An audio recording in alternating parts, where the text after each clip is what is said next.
আসসালামু আলাইকুম বন্ধুরা, আশা করি ভালো আছেন সবাই। বুঝতেই পাচ্ছেন আজকে কিসের রিভিউ হতে যাচ্ছে।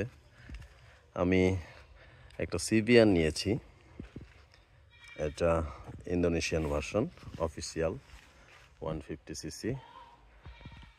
তো গাড়িটি চালিয়েছি 800 কিলোর মতো। এই 800 কিলোতে আমি ভালো মন্দ কী পেয়েছি, আসলে 800 কিলো যথেষ্ট নয় একটি বাইকের রিভিউ করার জন্য। তারপরে এই 800 কিলোতে আমি কতটুকু পেলাম সেটাই আমি আপনাদেরকে আজকে বলবো। তো আমি প্রথমে একটি যে কোনো বাইকের খারাপ বা ভালো দিক দুটোই থাকে। তো এই বাইকটির প্রথমে আমি ভালো দিকগুলো দিয়ে শুরু করব, যে এর কী কী ভালো দিক আছে। তো প্রথমে যেটি বলবো সেটা হলো এই গাড়ির লুক। লুক তো আপনারা দেখতেই পাচ্ছেন, অসাধারণ একটি লুক। যেমন অ্যাগ্রেসিভ তেমনি সুন্দর। তো আমার কাছে ভালো লেগেছে লুক, তো এই কারণেই আমি কিনেছি। তবে ছবিতে যেমনটা আপনারা দেখতে পাবেন, বাস্তবে কিন্তু এটা আসলে তার চেয়ে বেশি সুন্দর। ভালো দিক নিয়ে বলতে গেলে প্রথমেই যেটি আসে সেটি হলো এই বাইকটির কমফোর্ট। কমফোর্ট পিলিয়ন সিট মোটামুটি, বাট রাইডার সিট যেটি সেটি আসলে বেশ কমফোর্টেবল, বেশ ভালো নরম এটি। আর সিটিং পজিশনটা অসাধারণ। হ্যান্ডেল পজিশনটা এমন একটা পজিশনে আছে যে আপনি যদি একটু পিছিয়ে বসেন তো অ্যাগ্রেসিভ মোডে চলে যাবেন, আর যদি সিটে একটু সামনের দিকে এগিয়ে বসেন তো আপনি একটা কমফোর্ট ফিল পাবেন। একদম মোটামুটি সোজা হয়ে বসতে পারবেন। যদি আপনারা লং রাইড করতে চান সেক্ষেত্রে অনায়াসে করতে পারবেন, যেটি অনেক স্পোর্টস বাইকেই পাওয়া যায় না। এটাতে আমি এই জিনিসটা পেয়েছি যে হ্যান্ডেল পজিশনটা আসলে এমন একটা জায়গায় আছে যে আপনি আরাম পাবেন নিশ্চিতভাবে। আর সেকেন্ড যেটা বলবো, ফুয়েল এই সিসির গাড়ি হিসেবে, ডুয়েল ক্যাম হিসেবে আমি এখন পর্যন্ত যতটুকু চালিয়েছি আমি 77 পর্যন্ত চালিয়েছি পার আওয়ার স্পিডে।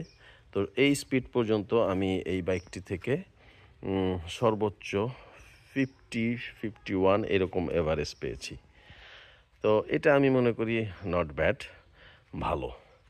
আর এটা সম্বন্ধে আগেই বলি, আমি প্রথম এই গাড়িটিতে ইঞ্জিন অয়েল চেঞ্জ করি 300 কিলোমিটারে। তো 300 কিলোমিটারে চেঞ্জ করার পর আমি এটাতে মিনারেল অয়েল ঢালি। আপনাদের জ্ঞাতার্থে বলি, এটাতে 1100 ml লাগে।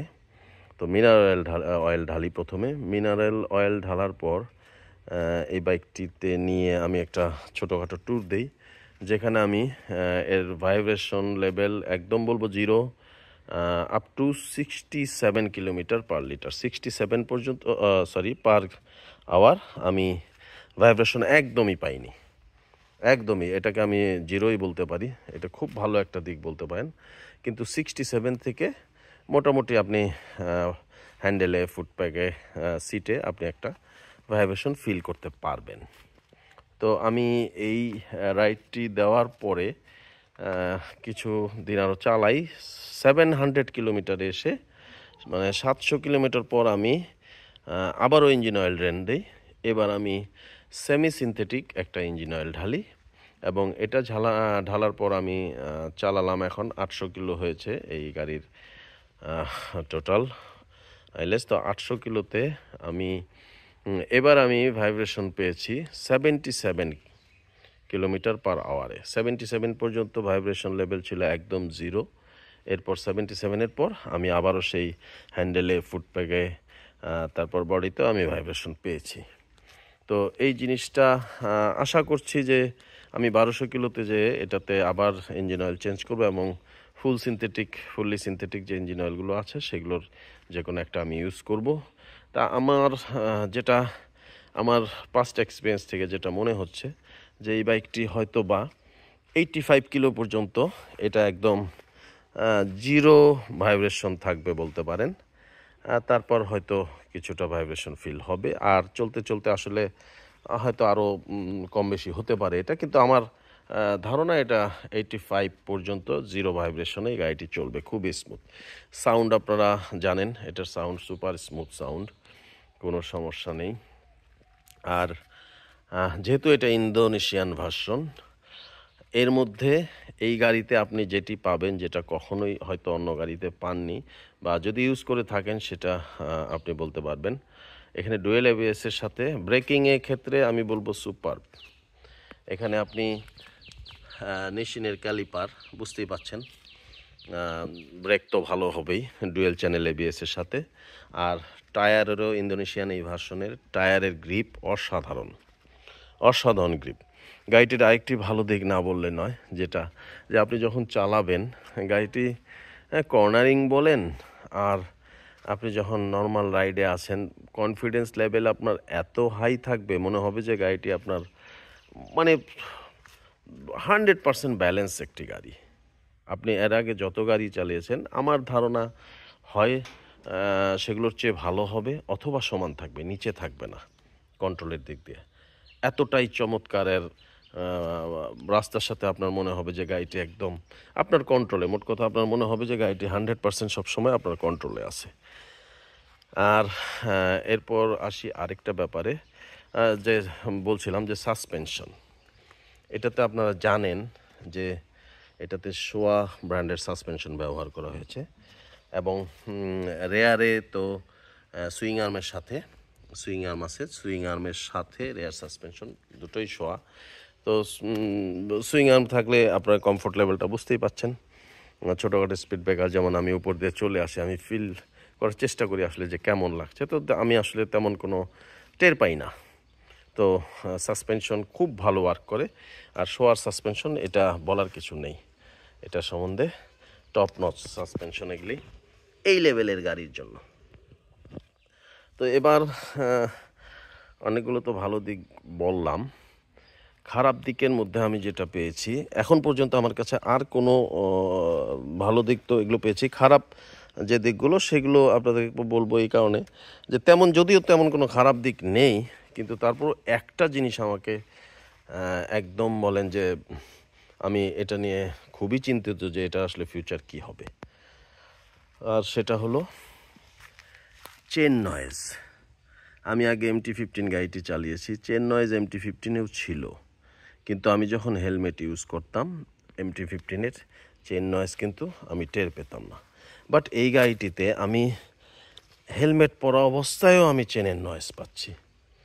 তো হোন্ডার মতো একটা কোম্পানি, এই ব্র্যান্ড কেন তাদের চেনে এত নয়েজ, এবং শুনেছি এর আগের যে ভার্সনটি ছিল সেটিতেও চেনে নয়েজ ছিল, তো তারা কেন এটা ঠিক করে না এটা আমার মাথায় আসে না। এবং এই নয়েজ লেভেলটা হয়তো আপনি একসময় অভ্যস্ত হয়ে যাবেন, বাট আমি এখন অভ্যস্ত হতে পারিনি।